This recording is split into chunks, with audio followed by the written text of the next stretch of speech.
Hello, my name is Eliana, and I am a children's instructor and research specialist at the Elkridge branch of the Howard County Library System.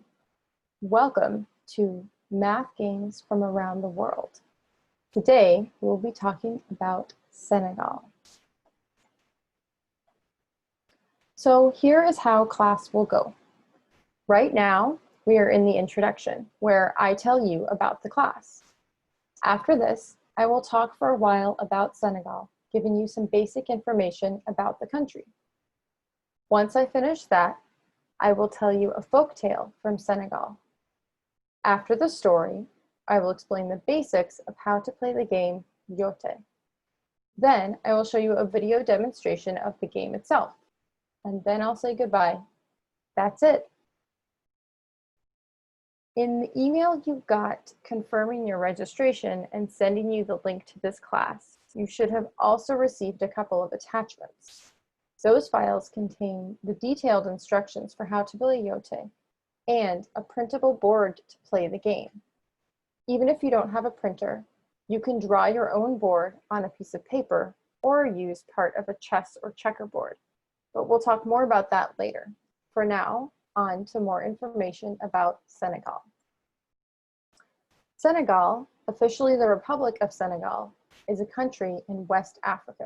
You can see on the right-hand side, there's a map of Africa, and the country outlined in red there is Senegal.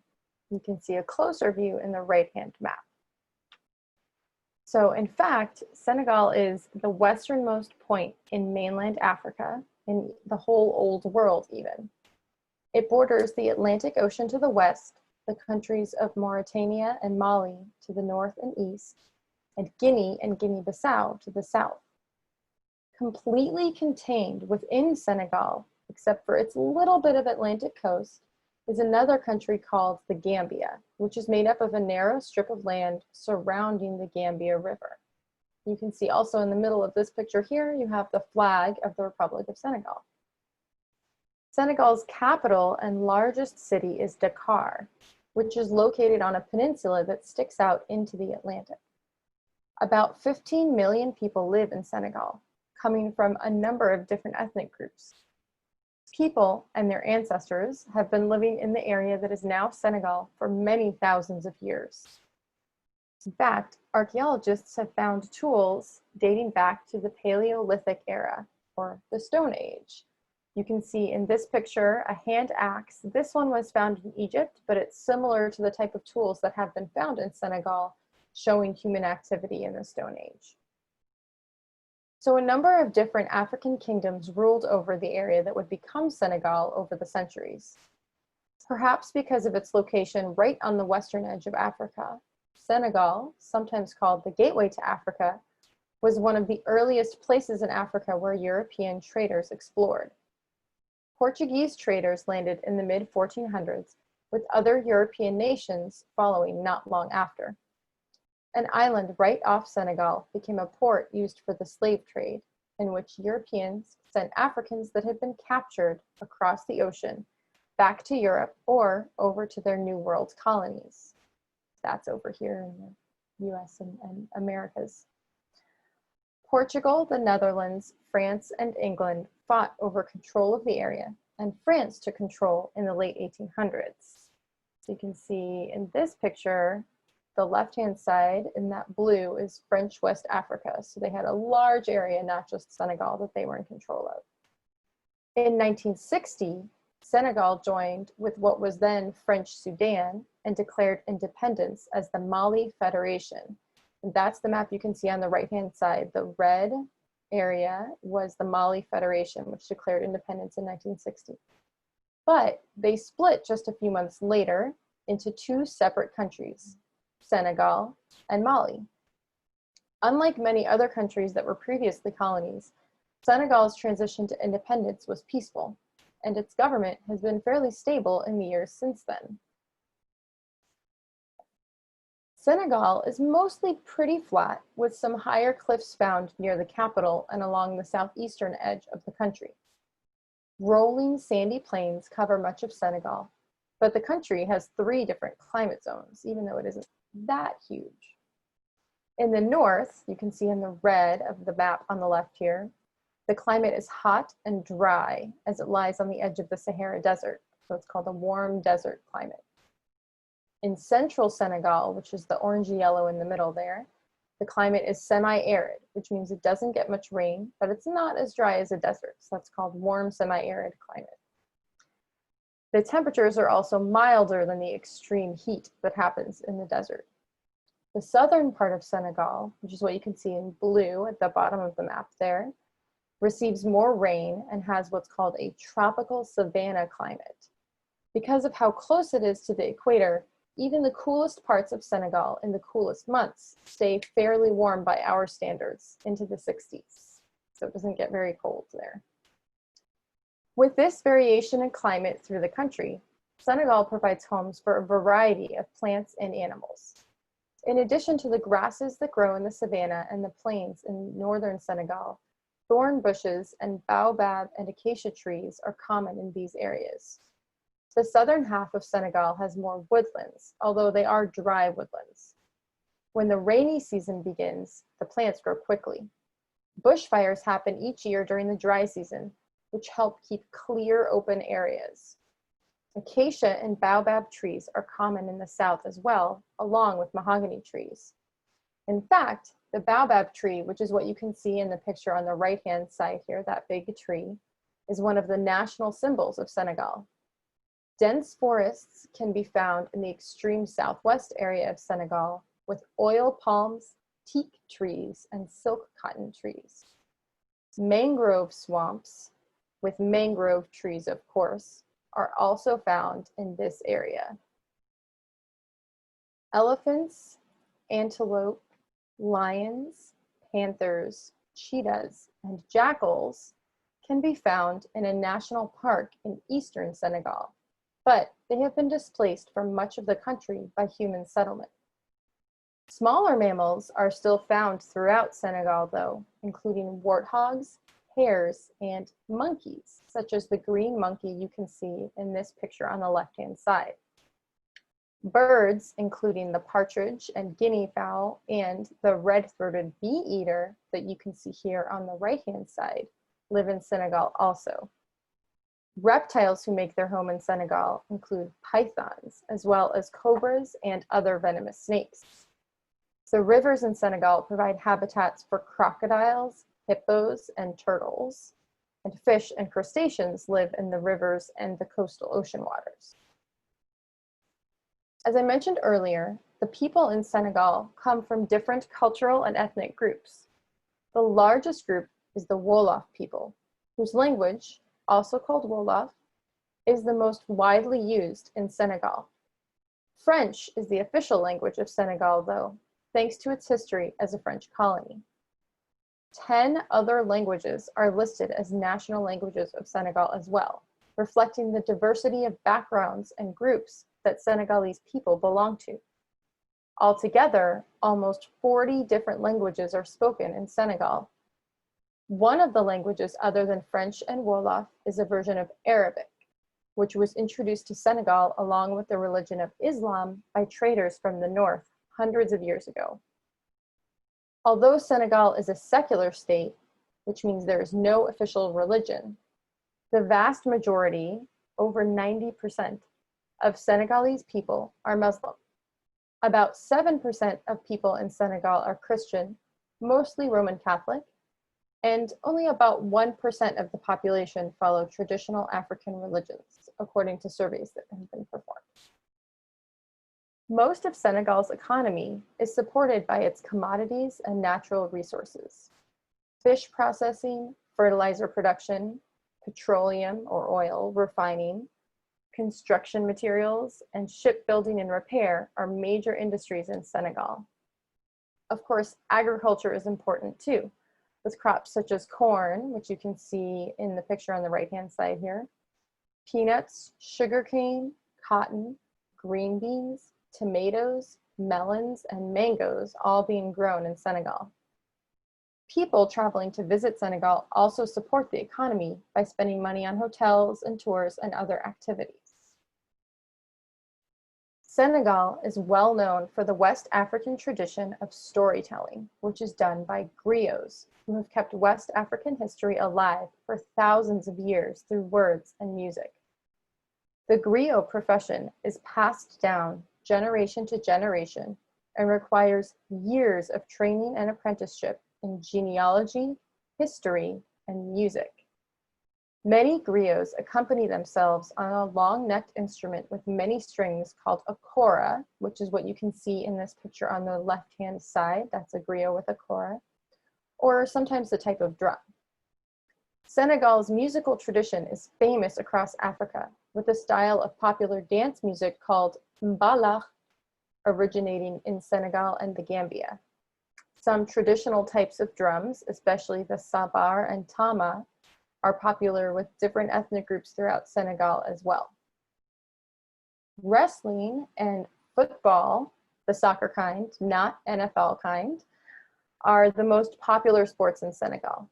Senegalese wrestling, which is what you can see happening in the picture on the right-hand side here, is a type of folk wrestling, a traditional type that developed outside of Western or European influence, and it is very important to the people of Senegal. It's a part of their history. The Senegalese football team is one of only 3 African teams to have ever reached the quarterfinal at the World Cup. Basketball is also popular in Senegal, with the national team considered one of the best in Africa. The NBA even chose Senegal as the location for their NBA Academy Africa to train elite young basketball players.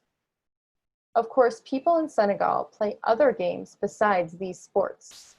Today, we will learn about the game of yote, which is a traditional strategy board game from West Africa. First, though, I will tell a Senegalese story. Unfortunately, the library has limited printed books from Senegal, but that means that we get to experience something a little bit more like the oral storytelling that is traditional there. Okay, so this story is called Why the Crab Has No Head, and it was collected by Frans Timmermans in the source that I found it. A very long time ago, before man came along to upset the natural balance, all animals lived together peacefully. But in those days, none of the animals had heads of their own, except the elephant, who was the king of the animals. He had a large collection of heads in all shapes and sizes, which he kept stored in a large cave. Every time an animal wished to leave the village compound to go out into the field or the bush, he would go to the elephant first and ask to borrow a head. On his return to the animal village, the head would be returned to the king's store. This worked very well for a time. The only problem was that there were not quite enough heads for all the animals. They always seemed to be one short, so that at least one of the animals always had to stay behind in the village. Eventually, some of the animals became dissatisfied that every time they wanted to go out, they had to waste time to collect a head and then return it again. The king agreed to have a meeting, and it was decided that each animal should be given its own head to keep for all time. The king started making all the arrangements, assisted by his secretary, the crab. And when all was ready and all the heads were lined up in the village square, he sent out the cockerel, who had been given a head for this purpose, to announce that all animals should come to the square so that the king could give them a head. And a cockerel is a rooster. The cockerel went round the whole of the village, and everybody who heard the message rushed to the square. When he thought he had informed everybody and was just making his way back to the square, the cockerel spotted the crab without his head, meandering down a track on his way to the riverbank. The cockerel advised him to make his way back to the square quickly, but the crab just shrugged. "I am the secretary of the king," he said. "The king will keep a head for me, I am sure of it. I need to have a quick bath. I will see you by and by." And he sauntered on his way. At the village square, where all the other animals had gathered, the elephant started giving out heads. He tried to make sure that each animal received a head that suited it. So the hippopotamus got a very large, fat head. The rhinoceros got a head with fierce-looking eyes. The giraffe got a long head to go with his long neck. Nobody liked the hyena very much, so he got the ugliest head there was. But the antelope, who all thought was the most graceful of the animals, got the most beautiful head. This went on all morning until all the animals had their own head. Just as the king thanked the cockerel for his work and was about to return to his palace, the crab came sauntering back. "Where have you been hiding out?" asked the king.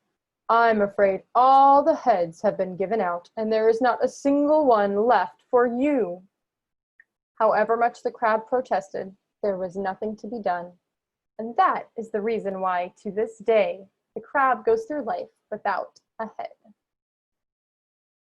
So that's just a short example of a folktale from Senegal. Now that you know a bit more about the country and got to hear the folktale, we're going to talk about yote. So this is a game for 2 players, or you can work into teams if you want to include more people without getting out another game board and more counters. I'm just going to say players as I explain it, though, to make it simpler, but know that when I talk about a player, it could be a team.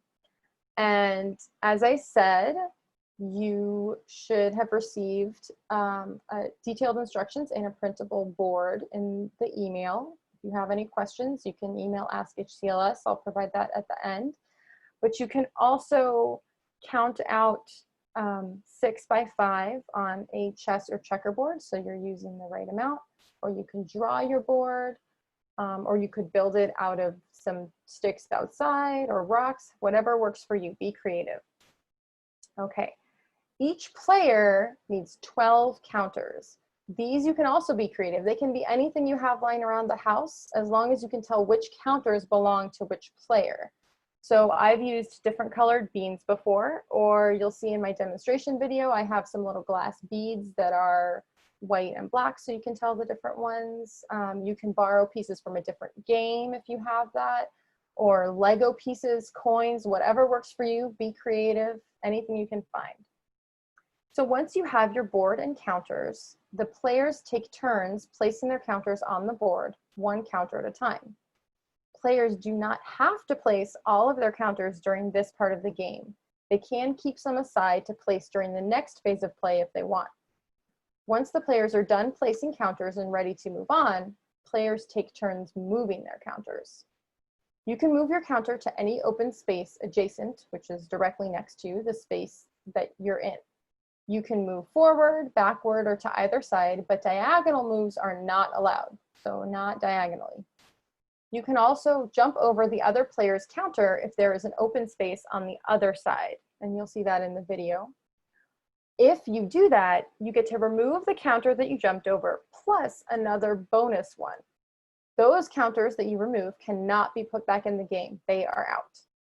And you keep taking turns moving until one player has captured all of the other player's counters. That player who captured the other counters is the winner. Congratulations. If you get to a point where both players have 3 or fewer counters left on the board, then the game ends in a tie. Okay, so now that I've explained the basics, here is a video of me and my son playing a round of yote so that you can see how it works. Okay. Oh, sorry about that. There we go.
And I sped up the video a little bit here so you don't have to watch us make our decisions about our pieces for quite as long.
So games can take a different amount of time depending on the players, of course. It can average to about 10 minutes. This one ended up taking about 8 minutes. And again, I sped it up a little bit so you don't have to watch all of that.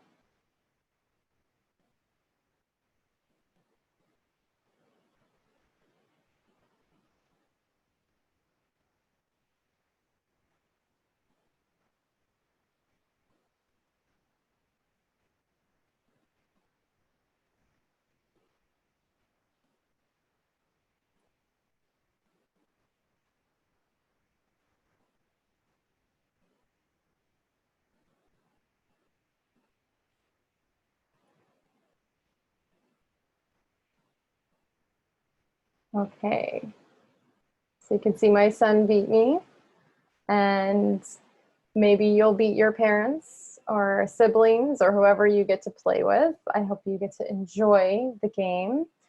And that is all for Math Games from Around the World Senegal. So I hope you've enjoyed the class and learned at least a little something new. If you have any questions or comments, you can send us an email at askhcls@hclibrary.org, which is the email address you can see on the screen there. And make sure you include the class title, which is Math Games from Around the World, and the session is Senegal. So thank you so much for watching. I hope to see you soon.